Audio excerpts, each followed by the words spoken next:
I never imagined that a single argument could unravel everything between us. But looking back now, I see exactly how quickly it all spiraled out of control. My name is Emily. I'm 28, and I always believed my relationship with Jason was unshakable. We had been together for 4 years and shared an apartment in Denver for the past 2. I genuinely thought we had built something solid, something immune to life's storms. Jason was my anchor, calm, steady, the kind of man who rarely raised his voice, who patiently endured my moods without complaint, and who always tried to see the best in me. That quiet strength, that unwavering patience, was one of the reasons I loved him so deeply.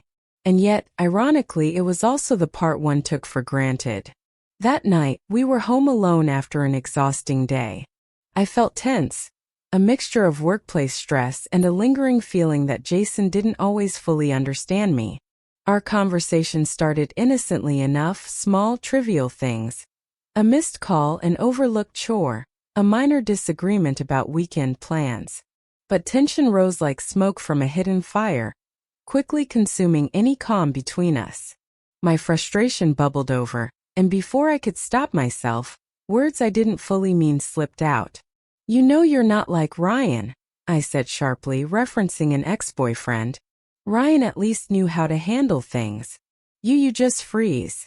The silence that followed was immediate and heavy. For a brief moment I thought Jason would brush it off. He usually did. He always let me vent even when I was unfair. But this time something was different. His jaw tightened, his eyes hardened ever so slightly, and the air around us shifted. The calm presence I had loved so much vanished, replaced with a quiet, tense stillness that I couldn't recognize. I tried to recover, laughing awkwardly to make it seem like a joke. "I didn't mean it like that," I added, softening my tone. "I was just frustrated. You know I love you, Jason." He didn't respond. He simply stood there for a moment staring at me before walking to the window. He gazed outside as if the words I had spoken had built an invisible barrier between us. I felt panic rise in my chest, a mix of fear and disbelief. "Jason, come on," I urged, stepping closer. "You're overreacting. It's not that serious." He turned to face me, his expression unreadable but unwavering. "It's not just tonight, Emily," he said, his calm voice heavy with emotion. "It's about respect, about how you make me feel. Comparing me to someone else, measuring me against your past. It hurts more than you realize." I swallowed hard, the weight of my mistake sinking in. I tried to apologize, to explain, but every word I spoke seemed to fall flat. The more I tried, the more distant he became. There was no yelling, no dramatic confrontation, just a quiet intensity far more terrifying than anger. My heart pounded as he began gathering his things. "Wait," I pleaded. "Please, Jason, don't do this over something," I said in frustration. "We can work through it."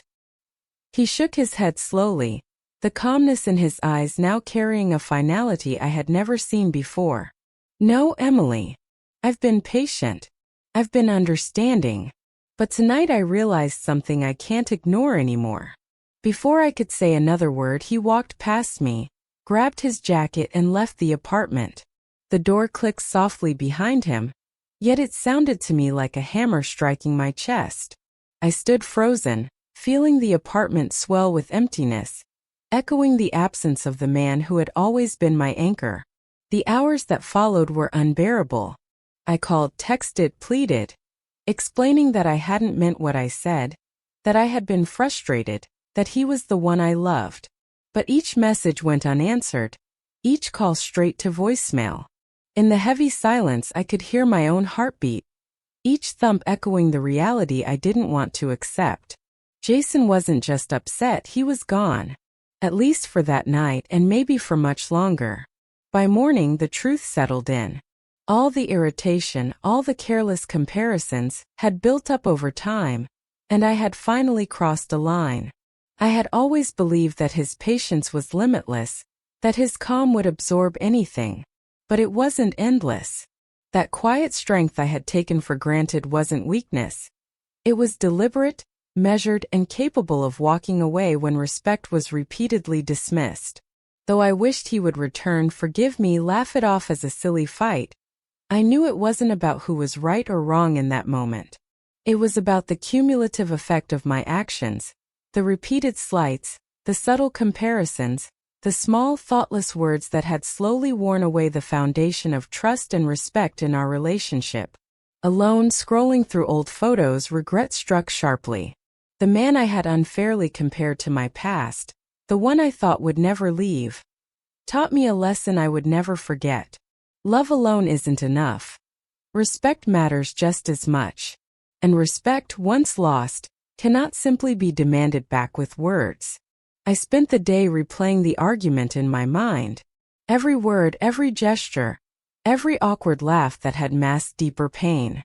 I thought about how I had underestimated him, how I assumed patience was infinite, and how I had ignored the quiet signs he had shown over the years. Those subtle warnings, shifts in expression, tiny changes in tone, they were pieces of a puzzle I had neglected until the full picture became painfully clear. By evening, there was still no sign of him. The apartment felt colder, emptier. I realized that no apology or explanation could immediately undo what had happened. I had learned in the most painful way that words have power. They can wound, cut, and redirect the course of a relationship in moments. And even the most enduring patience has limits.